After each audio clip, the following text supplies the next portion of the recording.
오늘의 말씀은 시편 33편 13절에서 15절 말씀입니다. 여호와께서 하늘에서 굽어보사 모든 인생을 살피심이여 곧 그가 거하시는 곳에서 세상의 모든 거민들을 굽어 살피시는도다. 그는 그들 모두의 마음을 지으시며 그들이 하는 일을 굽어 살피시는 이로다. 안녕하세요. 네, 그동안 잘 지내셨어요? 우리 점수는 왜 이렇게 웃으세요? 아니, 저희 둘 다 안녕하세요가 안녕하세요. 맞아. 너무 가라앉았어. 저희 성격이 나오는 것 같아요. 좀 그런 것 같아. 맞네, 진짜. 저희 둘 다 아이잖아요. 전선생님 되게 아이죠? 다들 아닐 거라 생각하시는데 네. 알고 보면 실제로 저랑 얘기해보면 저 되게 아이. 완전 아이죠. 목사님도. 저도 아이일 거라고 생각 안 하시는데 완전 아이거든요. 근데 인사하는 데서 드러나네, 진짜. 네, 어쨌든 아이예요. 네, 이렇게 또 고민 상담 시간으로 또 이렇게 만나 뵙게 돼서 너무 반갑고요.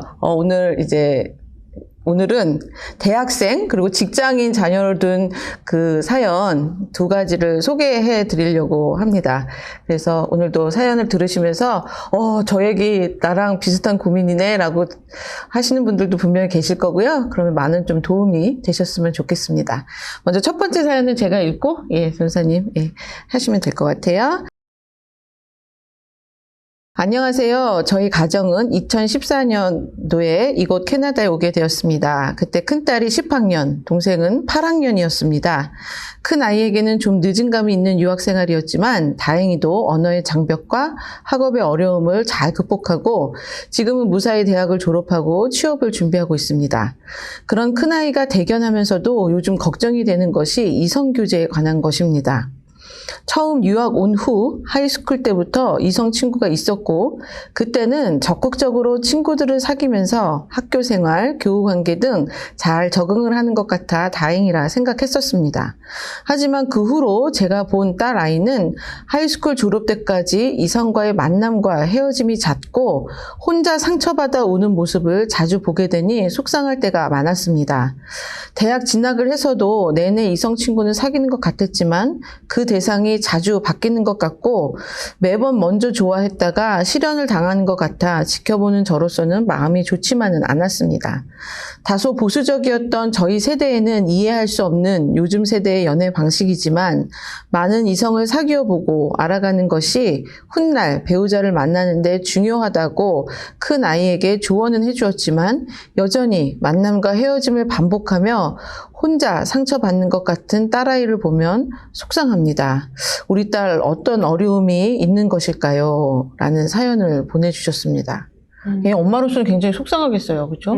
그러시겠어요. 예. 그래서 이게 어떻게 접근을 하면 될까요? 전사님. 그러니까요. 따님분에게 이제 여러 이성을 만나보고 하는 거에 대한 조언을 이제 하셨지만 그래도 먼저 누군가 좋아했다가 또 어느 순간 보면은 차여 있는 것 같다는 얘기를 하신 것 같아요. 그러니까 네네. 아무래도 그 만남의 시작과 끝이 또 따님의 이렇게 마음대로 이루어지지 않았던 것 같은 그런 말씀을 하시는 것 같아요. 속상하시고 걱정이 많이 되실 거라는 생각이 들었습니다. 네. 그래서 여러 사람을 만나는 거에 대한 걱정이 있고 또 이제 딸이 계속 상처받는 것 같은 거에 대한 이제 걱정이 있으신 것 같은데 저는 이제 이 얘기를 제가 사실 따님에 대해서 모르지만 제가 이제 어태치먼트, 그러니까 애착 이론하고 연관돼서 혹시나 이 따님의 애착 그 어태치먼트 스타일은 어떤 스타일일까 이런 거를 좀 궁금해하게 됐어요. 그래서 어머니께서 이 따님의 애착이 어떤 애착인지 어머니께서 이해하시고 또 따님 스스로도 이해를 하신다면 그러면 이제 이성과 이렇게 이성이든 이성이 아니든 그러니까 사람과의 관계를 맺어 나감에 덜 상처받고 또 내가 어떤 연약함이 있는지도 또 알게 되는 시간이실 것 같아서 어태치먼트 띠리에 대해서 좀 살짝 설명을 하려고 하는데요. 근데 저희 모두 다 사람과 연결되고 싶어하는 그런 욕구? desire, 네, 그런 욕구가 그렇죠. 있다는 그런 베이스로 이제 시작을 해서 저희가 어릴 때 저희 보통 primary caregiver, 그러니까 제일 저희를 많이 케어한 사람하고 저희가 맺었던 그 애착이요. 저희가 세상을 이해하고 또 세상과 사람들과의 관계를 이해하는 데 영향을 주는 거라고 이해하시면 될 것 같아요. 그래서 네. 어릴 때 그 primary caregiver, 그 나를 돌본 사람, 보통은 이제 엄마인 경우가 많이 많고, 있는데요. 그렇죠. 꼭 엄마가 아니라 뭐 할머니? 할머니일 수도 있고 아이를 제일 많이 케어한 그분과의 관계가 어땠느냐에 따라서 세상을 안전하게 그리고 다른 관계들을 안전하게 볼 수도 있고 그렇지 않을 수도 있는 거예요. 그래서 여러 attachment theory 스타일이 있는데 저희가 사실 이제 행복한 엄마 할 때도 아니고 부부학교 할 때도 이런 설명들을 이론이 들어갔죠. 길게 이제 세미나를 하니까 그거를 같이 또 들으시면 좋을 것 같은데요. 간단히 홍보하시는 거죠? 홍보. 네. 그거 얘기하면 너무 맞아요. 길게 얘기할 것 같아서. 네, 네. 그래서 이 따님의 어태치먼트 스타일이 혹시 어떤 스타일일까? 그러니까 엄마 혹은 아빠와 이렇게 안정적인 관계를 잘 가지고 있어서 연애를 할 때도 그러니까 그 사람을 알아가고 하는 그 과정에서 이 사람이 안전하다고 느끼고 내가 사랑받는다고 느끼고 내가 원하는 거 나를 좀 위로해줬으면 좋겠어 하는 그런 얘기를 할 때 상대방이 들어줄 거라고 생각을 하는 사람일까? 아니면 누굴 만나도 이 사람이 내가 리퀘스트하는 걸 안 들어줄 것 같고 날 안 사랑하는 것 같고 그런 불안감에 이렇게 시달릴 그렇죠. 수도 있고 혹은 내가 상처받기 싫어서 미리 맞죠. 잘라내는. 자기가 잘라내고 네. 그렇게 아예 다가가는 것 자체가 힘들 수도 있고요. 두 가지가 섞여 있을 수도 있거든요. 그래서 그러니까 본인의 스타일을 좀 되돌아보고 또 부모님도 이 딸아이와 내가 어릴 때 어떤 애착 관계가 있었지? 그래서 만약에 사실 그럴 수도 있잖아요. 내가 어떤 일이 있어서 아이에게 안정적인 부모이지 못했어요. 그렇죠. 특히나 아이가 어린 그때 그래서 이 아이가 그런 마음을 그런 애착을 가지고 있을 수도 있겠구나. 하지만 이제 그걸 깨달아 나가면서 안정적인 그 애착 관계를 사람을 찾아서 그게 또 이렇게 교정돼 나갈 수도 있거든요. 그리고 부모와도 그게 어릴 때 잘 형성되지 않아도 분명히 그게 되게 corrective한 그런 그 경험들을 통해서 또 더 예전보다 더 안정적이게 변화될 수 있으니까요. 부모님도 그걸 한번 생각해 보시고 따님도 그런 사람을 계속 찾아서 자꾸 만났다 헤어졌다 하고 있는 거 혹시 아닐까? 네. 그런 것도 저도 이제 예상은 해봅니다. 근데 그런 거가 좀 궁금해졌던 것 같아요. 네, 맞아요. 어쨌든 전도사님이 되게 중요한 이론을 얘기를 해주셨는데 이런 문제는 분명히 어머니가 걱정을 하시고 어떤 걱정을 하시는지는 알 것 같고요. 근데 처음으로 돌아가셔서 이 아이 만약에 어머님이 키우셨다면 이 아이가 어떤 정말 애착관계를 나하고 가졌었는지 그리고 뭐가 부족했었는지 이거를 조금 살펴볼 필요가 있을 것 같습니다. 그래서 만약에 떠오르시는 거나 뭔가 그런 게 있다면 그 부분에 있어서 딸 아이랑 좀 얘기를 좀 한번 나눠보시는 것도 큰 도움이 될 것 같습니다. 근데 요즘 신조어가 있잖아요. 이렇게 누굴 좋아했다가 안 했다가 이렇게 하시는 분이 금사빠라고 그러더라고요. 금방 사랑에 빠지는 사람이라는 신조어가 있는데 그 말이 어떤 면으로는 그냥 누구를 사랑할 수 있는 그 마음은 참 좋은 말이지만 금방 사랑에 빠졌다가는 또 금방 식어질 수 있는 어떤 그런 약간 위험성도 있는 그런 말인 것 같아서 어떻게 보면 어머님이 사연해 주셨듯이 저희가 살아왔던 세대와 지금 살아가는 아이들은 이 사랑하는 방식이 많이 다른 거는 같아요. 근데 문제는 이 아이가 상처를 받고 운다라는 거에 있는 것 같아요. 그래서 그렇게 되지 않고 조금 이렇게 건강하고 헤어질 수 있잖아요. 헤어질 수 있어도 울지 않고 너무 많이 상처받지 않고 그렇게 살아갈 수 있는 딸아이가 될 수 있도록 또 자존감 문제에 있어서 또 엄마가 좀 인커리지를 시켜주고 어디서 무너져 있었는가를 좀 보시면서 그거를 좀 빌드업 시켜 나가면은 더 좋지 않을까 이런 생각이 제가 들었습니다. 맞아요. 예.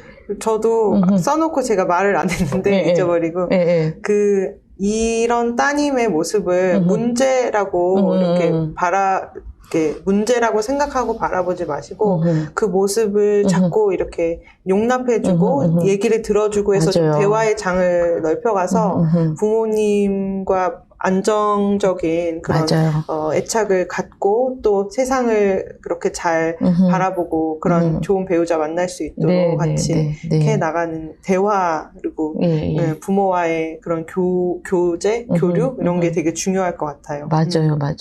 그래서 또 한 가지 이제 말씀드리고 싶은 거는 이 친구가 이제 이성 친구하고의 문제는 계속 이렇게 됐지만 그러면 이 친구의 어떤 인간관계를 크게 봐서 동성 친구하고는 어떻게 지내는지 그거는 사연이 안 나와 있어서 모르겠지만 폭넓은 인간관계에서 이성만 만나고 자꾸 헤어지고 만나고 헤어지고만 있는지 아니면 동성 친구와의 관계도 좋은 반면에 또 이성과의 관계에서는 이런 문제가 있는지를 좀 폭넓게 볼 필요가 있을 것 같아요. 근데 동성 친구하고도 이게 인간관계를 잘 하고 있다라면 저는 뭐 이렇게 관계를 맺는 거는 어려운 친구가 아닌 것 같다라는 생각이 들고 그럴 수도 있어요. 그죠. 예. 그래서 좀 폭넓게 엄마가 좀 보시면 좋을 것 같고요.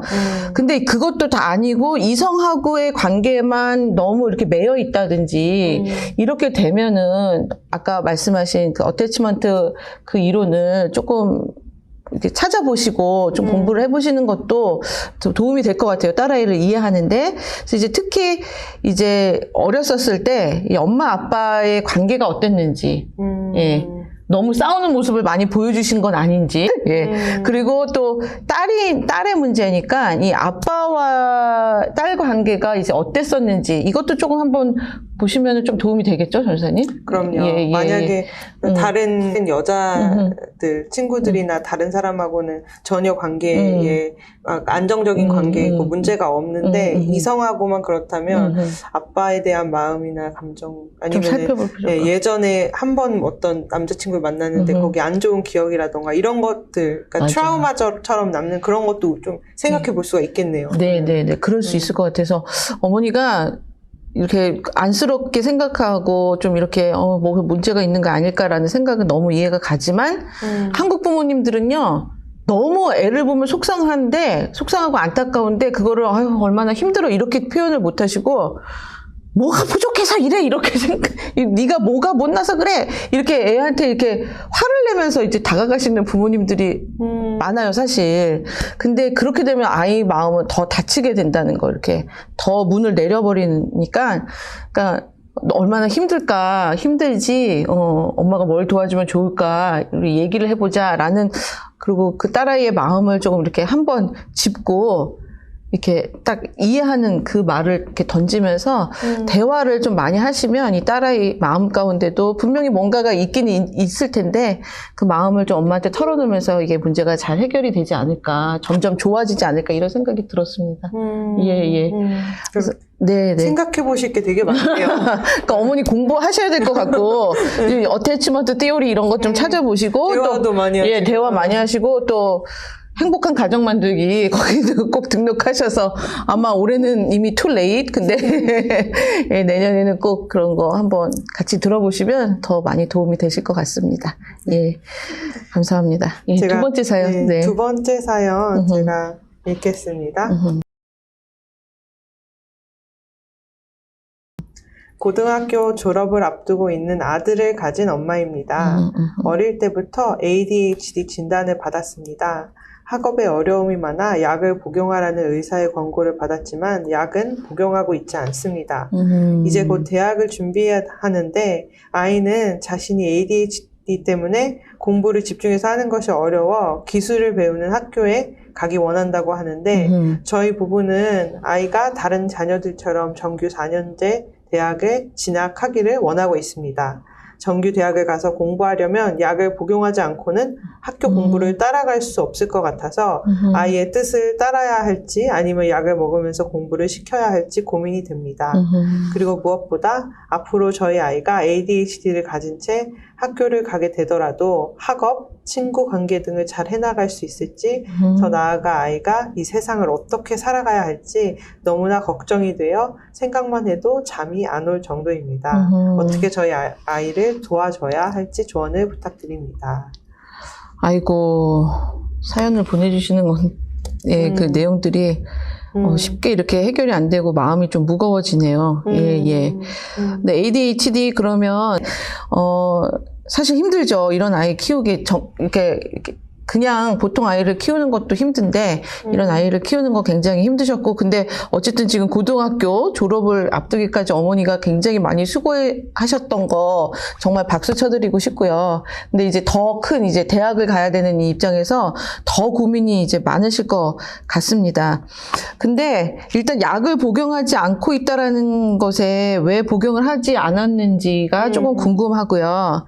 그리고 두 번째로는 이 아이가 이 증상을 갖고 있다라는 것보다는 부모님의 생각에 좀 변화가 필요할 것 같다라는 생각이 들었어요. 이거를 읽으면서.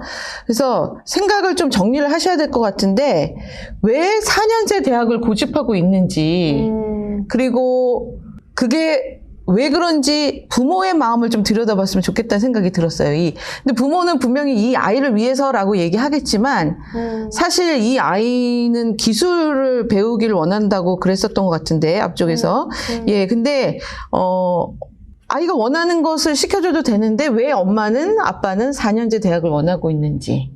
그게 저희가, 부모님 세대에, 한국에서 자랐었다면, 4년제 대학을 나와야지 모든 것의 첫 단계가 될 수 있다. 잘 살 수 있는 첫 번째 단계가 있을 수 있다라는 그런 사고방식이에요. 그거 갖고 뭐라고 하는 게 아니지만, 여기는 캐나다라는 거. 예, 그거를 좀 생각을 하셨으면 좋겠고, 그리고 요즘 세대는 정말로 달라졌다라는 것을 꼭 알고 계셔야 돼요. 예, 요즘은 4년제 대학을 나와서 뭐가 성공하고 잘 사는 게 아니라 내가 좋아하고 내가 잘하는 것, 한 가지를 잘할 때 분명히 성공할 수 있고 자기 꿈을 펼칠 수 있고, 그리고 먹고 사는 거 걱정하시잖아요. 내 자녀가 어떻게든지 먹고 살아야 되는데 그것도 해결할 수 있다는 거. 그만큼 부모님이 살던 세대하고 지금 세대는 너무나 많이 바뀌어졌다는 것을 좀 부모님들이 아실 필요가 있을 것 같다라는 거. 그리고 혹시 또 4년제 대학을 고집하고 있는 게, 내가 그러지 못해서 우리 아이는 꼭 그랬으면 좋겠다. 근데 이거, 그리고 혹은 우리 가족의 그거 있잖아요. 뭐 위상 같은. 네. 우리 가족이 갖고 있는 거, 엄마도 아빠도 다 이렇게 살았는데 우리 아이는 이렇게 살지 않으면 너무 창피하다. 이런 생각 가질 수 있거든요. 근데 그거는 정말 죄송한 말씀이지만 아이를 생각하는 게 아니라 나의 이기적인 생각이라는 거, 그걸 정말 말씀드리고 싶어요. 그래서 자꾸 그렇게 가다 보면 아이도 불행하고 엄마도 불행하고 계속 걱정만 늘어나는, 그게 반복될 수밖에 없다라는 거, 그거 꼭 말씀드리고 싶습니다. 그리고 잠을 못 이루시는 거 너무 이해가 되는데, 제가 누누이 좀 얘기하는 게 뭐냐면, 아이는요, 저희 게 아니라는 거. 예. 그래서 이 세상에 하나님이 보내셨을 때는 이 아이에 대해서 전적으로 하나님께서 책임져 지고 계시다는 거. 그래서 내가 이 아이에 대해서 어떤 욕심이나 욕구나 기대나 바램을 내려놓으면 낼수록 우리 아이는 잘 되고, 또 하나님이 이 아이를 이끌어 가시는 그 모습을 분명히 체험하실 거예요.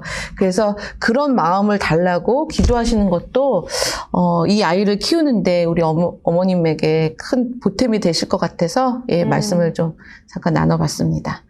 우리 전도사님 상담하시면 이런 것도 많이 들으시죠? 이런 거 갖고, 그쵸? 네. 예, ADHD가 특히나 요즘에 그런 고민으로 아이들을 상담 데리고 오시는 분들이 굉장히 많고, ADHD랑 다른 것들이 이렇게 복합적으로 이렇게 영향을 미쳐서 오는 경우들도 굉장히 많이 있어요. 근데 그래서 저도 꼭 말씀드리고 싶었던 게 ADHD가 있다고 해서요. 아이가 정말 크게 뭔가 우리 아이가 뭔가 문제가 있어요. 이렇게 문제 아이로 너무 보지 않으셨으면 하는 마음이 있었어요.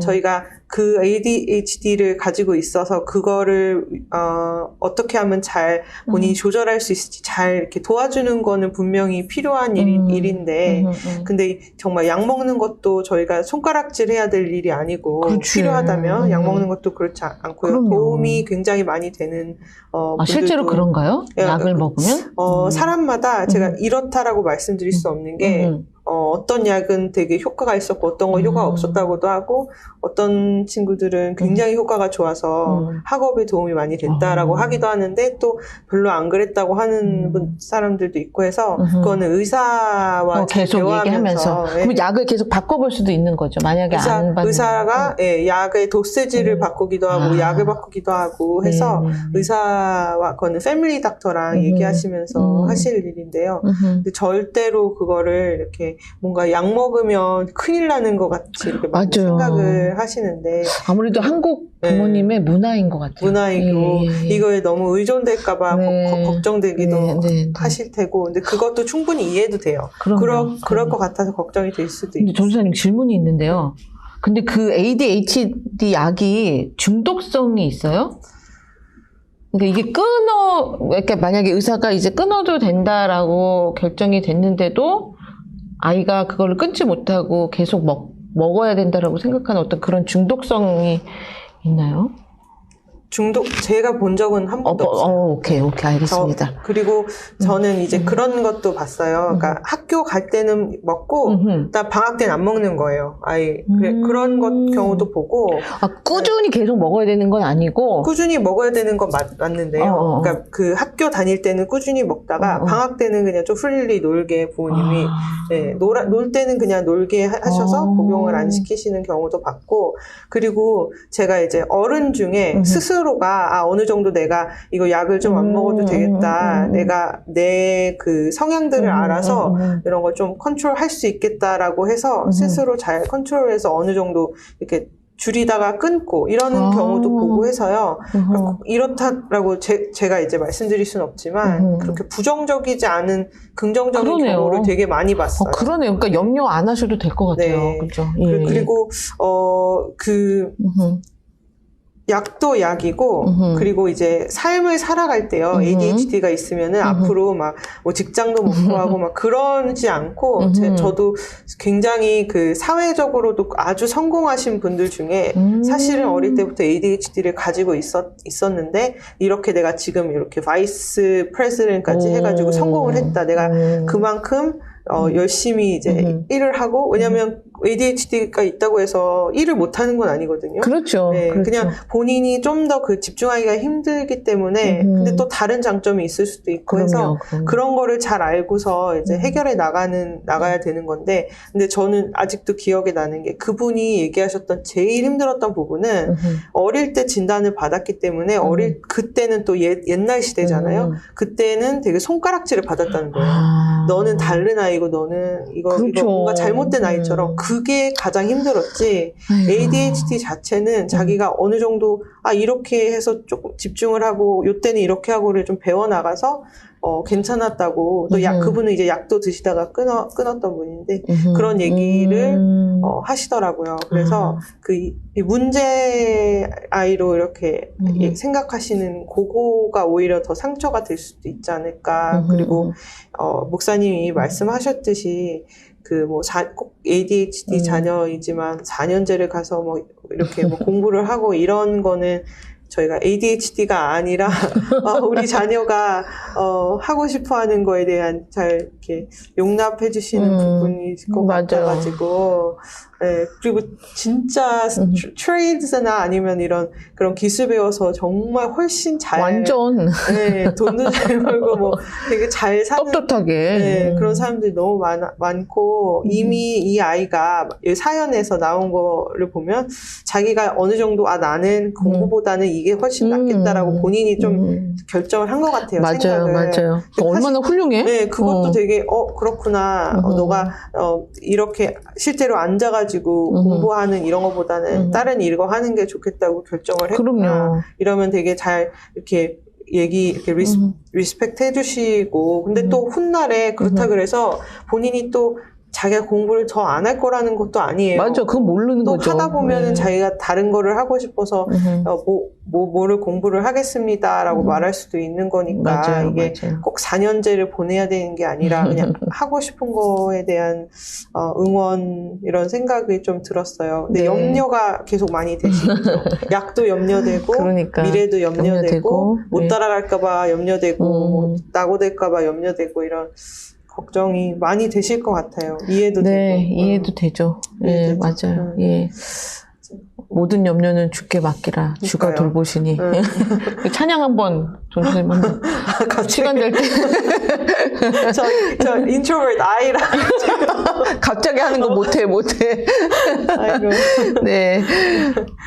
근데 예. 저희도 막 장난을 저희가 얘가 준비하면서 우리도 잘 집중 못할 때 있는 것 맞아요. 같아. 우리 그 얘기 저희 그 했어요. 얘기 한창 했거든요. 저 되게 심하거든요. 사실 되게 심하거든요. 저는 엄청 잘 까먹거든요. 맨날 키를 찾아요. 매일. 키 어딨지? 내 키. 맨날 쳤죠. 맨날 찾아요. 저는 부엌에서 밥 준비를 하고 있다가 갑자기 노트북 가가지고 뭐 다른 걸 하고 있고 제가 이게 너무 계속 반복이 되니까 내가 ADHD 맞나 보다 이런 생각할 정도로 너무 부산을 떨고 그렇게 살거든요. 그런데 또 그냥 잘 살아요. 그래서 예, 너무 걱정, 염려 안 하시고 예, 맞아요. 예, 하나님께 맡겨드리는 연습 많이 하시면 좋을 것 같습니다. 맞습니다. 예. 또 만약에 아이가 아직 어린데 ADHD 의심이 되시거나 이런 걱정이 있으시다면 요즘 진짜 리소스 좋은 게 너무 많아요. 예. 상담도 이거 잘 이제 해주실 분들도 많이 있어요. 그래서 아이들이 잘 이게 그냥 막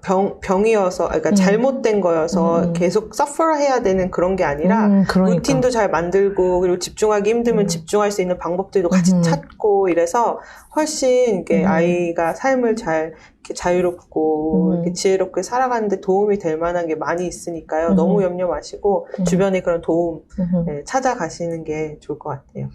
네, 진짜 그렇습니다. 자녀에 대한 염려는 부모로서 꼭 하게 되지만, 그건 한도 끝도 없는 것 같아요. 그러니까 요때까지만 하면 되겠지. 요때까지만 하면 되겠지. 근데 그게 아니라 이 자녀에 대한 걱정 근심은 끝이 없도록 하게 되는 것 같거든요. 근데 그렇게 살면 서로가 행복하지 않아요. 그래서 하나님 앞에 맡겨드리면, 얘는 하나님 거, 내 거 아니라 하나님 거. 이 생각을 항상 가지시면 훨씬, 그 걱정 근심에서 좀 이렇게 벗어나셔서 엄마도 행복하고 아이도 행복하게, 그렇게 사실 거라고 저는 확신합니다. 어쨌든 전사님 오늘도 좋은 이론을 쉽게 설명해 주시고 예를 들어서 설명해 주셔서 너무 감사하고 우리 성도님들도 많은 도움이 되셨으리라 믿습니다. 한 주간도 잘 지내시고 저희는 다음 달에 또 사연을 갖고 찾아뵙도록 하겠습니다. 감사합니다. 다시 인사할까요? 이처럼. 네. 안녕. 안녕히 계세요. 너무 어색하다. 말 듣고 해, 말 듣고. 그러니까 생긴 대로 살아야 돼. 엑스트로버트는 안 되는 걸로.